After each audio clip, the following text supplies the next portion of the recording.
warahmatullahi wabarakatuh. Selamat datang di channel Catatan Horor. Sebelum kita dengarkan cerita kali ini, jangan lupa untuk like, komen, dan subscribe channel Catatan Horor.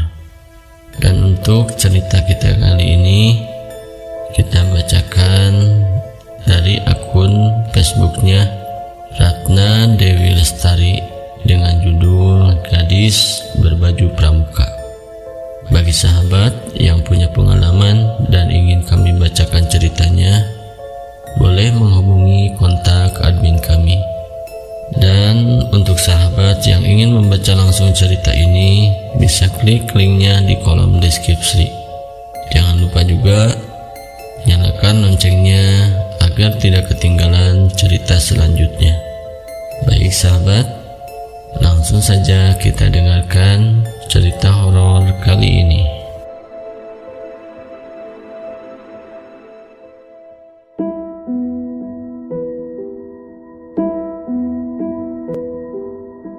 Gadis berbaju pramuka. Bro, kita jadi ke rumah Mila gak malam ini? Hamdan dengan motor bututnya mendatangiku yang sedang asik makan pisang goreng dan kopi cappuccino saset kesukaanku. Kamu yakin? Rumah Mila kan di unit 21, di ujung banget. Mana malam lagi, serem gak bro? Tubuhku bergidik mengingat jauhnya rumah Mila, cewek yang ditaksir temanku Hamdan ini. Lah, kamu takut? Kita kan berdua. Lagian aku udah janji toh. Nanti si Mila marah lagi. Hamdan mendengus kesal mendengar ucapanku.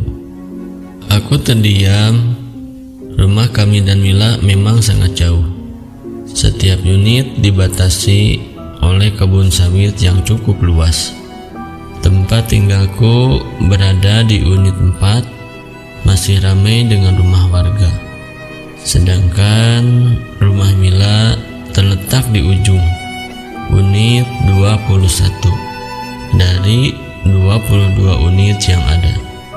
Menuju rumah Mila memakan waktu lebih dari setengah jam. Yang pastinya sepi karena hanya beberapa rumah dan yang mendominasi perkebunan sawit. Bisa dibayangkan jika motor tiba-tiba mati di tengah perkebunan luas itu. Lelah sudah pasti, ngeri jangan ditanya lagi. Kupandangi wajah teman nongkrongku yang ditekuk dan masam itu.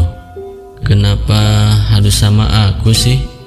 Lagian dia gak ngomong kalau mau pergi malam. Dia cuma ngomong minta diantarin.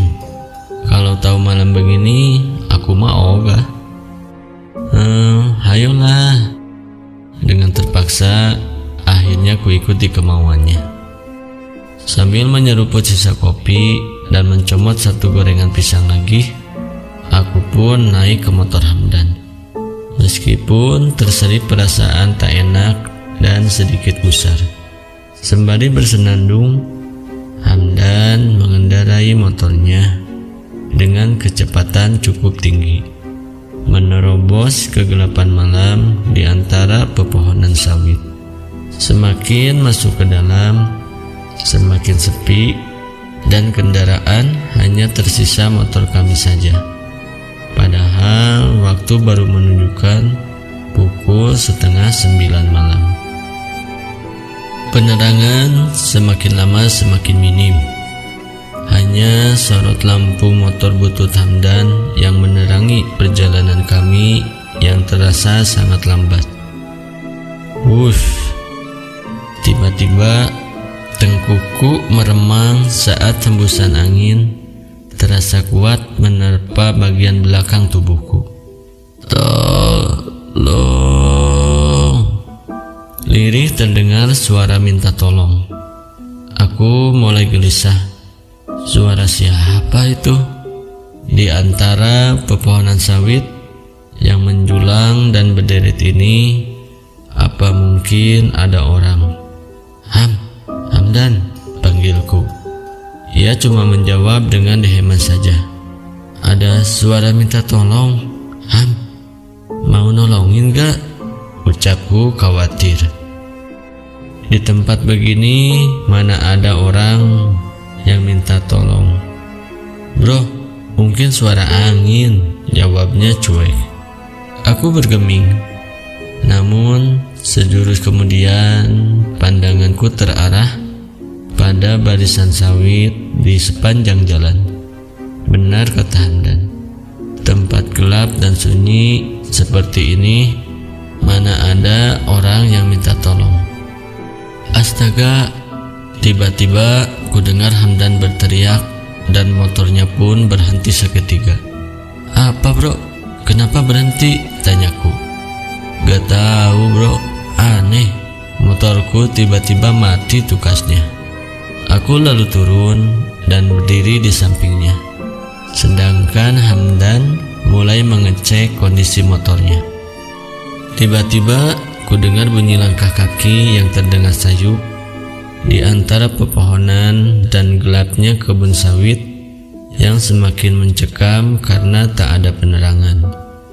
Pikiranku mulai tak karuan. Ku rogoh kantong celana dan mengambil ponsel dari sana. Aku mulai berselancar di dunia maya sembari menunggu hingga motor butut Hamdan kembali hidup. Motornya mati ya om. Sontak suara seseorang membuat kami tersentak. Jantung serasa mau copot. Aku dan Hamdan menatap anak kecil yang tiba-tiba hadir di antara kami dengan wajah datar dan pucat. Anak kecil berbaju pramuka dengan rambut acak-acakan itu menunjuk ke arah dalam kebun sawit yang ada tepat di belakangku. Kami mengikuti arah telunjuknya, dan saat aku ingin bertanya kenapa bocah yang kutaksir sekitar kelas 4 SD itu ada di sini, bocah itu hilang. Entah kemana bocah itu. Aku dan Hamdan saling berpandangan. Hamdan dengan tubuh gemetar pun, dan aku kembali menstarter motor dan ajaibnya, motor itu hidup lagi. Tanpa basa-basi, Hamdan kembali mengendarai motornya dengan kecepatan tinggi menuju rumah calon kekasihnya itu. Tapi tiba-tiba cekit, wajah kami pucat saat sampai di kediaman Mila yang sepi. Gadis berkulit hitam manis itu menyambut kami dengan senyum sumringah, sedangkan kami hanya terdiam. Kalian kok diam aja? Kami belum sempat kami menyelesaikan ucapan. Dari kejauhan kami lihat puluhan obor berarak mendekati kami. Bunyi kentongan terdengar bertalu-talu seiring dengan suara memanggil sebuah nama. Kami tertegun melihat pemandangan langka di depan mata, di mana banyak orang saling bersahut-sahutan. Tentunya ada kejadian yang besar hingga membuat banyak orang berkumpul dan berjalan beriringan. Mil, ada apa? Tanyaku penasaran. Mila menjawab, itu anak tetangga dari tadi siang gak pulang-pulang ke rumahnya. Udah dicari kemana-mana gak ketemu juga, jawab Mila. Jangan-jangan bocah tadi toh yang kita lihat waktu motor mogok, terka Hamdan dan aku mengangguk cepat. Seraya berlarian kecil, kami mendekati rombongan warga yang penuh sesak. Warga yang tak mengenali kami menatap dengan heran. Ada apa nak? Tanya seorang bapak berperawakan gendut dan bertubuh tinggi. Pak, kami tahu di mana orang yang bapak cari. Apa dia seorang anak perempuan setinggi ini? Ucapku dengan menerangkan tinggi anak yang jauh lebih pendek dariku. Dia pakai baju pramuka dan berambut sebahu. Lanjutku dengan menyebut ciri-ciri yang masih terngiang di otakku. Betul nak, di mana dia? Seorang ibu tiba-tiba menyeruak dari balik kerumunan. Mata si ibu sembab dengan raut wajah penuh kekhawatiran. Aku yakin jika si ibu adalah orang tua dari bocah yang telah menyapaku tadi. Aku dan Hamdan yang diikuti Mila juga akhirnya membawa para warga ke tempat di mana tadi kami sempat berbincang, walau hanya seperkian detik dengan si bocah misterius itu. Cukup jauh kami pergi, dan kami berhenti di tempat yang tadi tampak gelap karena minim penerangan. Kini sudah menjadi terang akibat dari banyaknya obor yang dibawa warga. Gadis kecil itu menunjuk ke arah dalam, Pak. Saya ingat betul tempat ini karena ada tiang lampu yang ada stikernya ini, Pak. Ucapku yang dibarengi anggukan Hamdan. Serta merta dengan menggunakan obor dan bunyi kentongan, dengan suara lantang memanggil nama si bocah.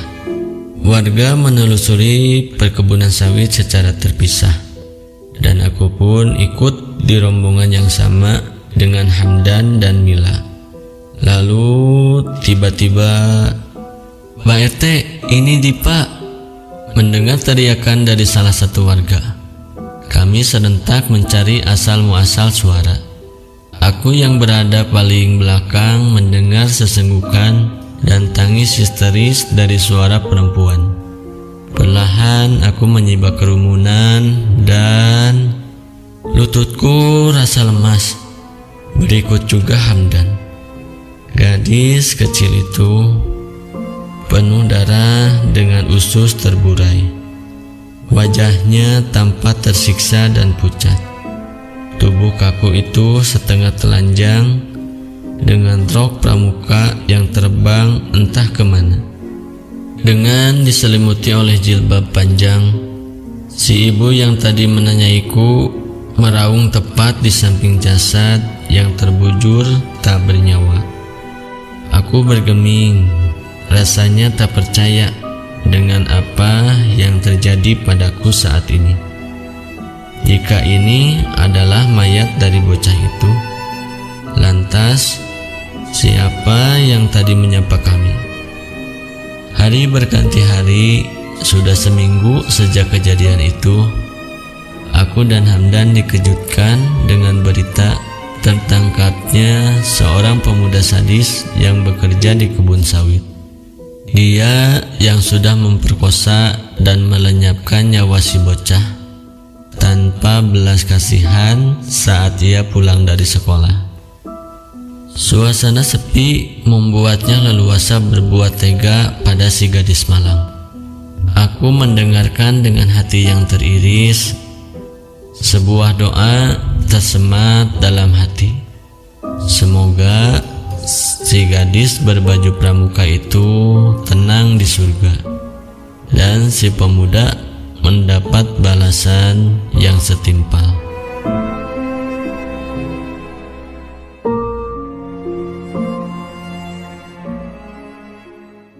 Demikianlah sahabat kisah kita kali ini, dan kisah ini terinspirasi dari kisah nyata dengan bumbu-bumbu fiksi menurut penulis.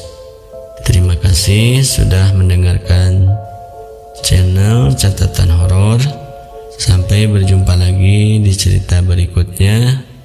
Wassalamualaikum warahmatullahi wabarakatuh.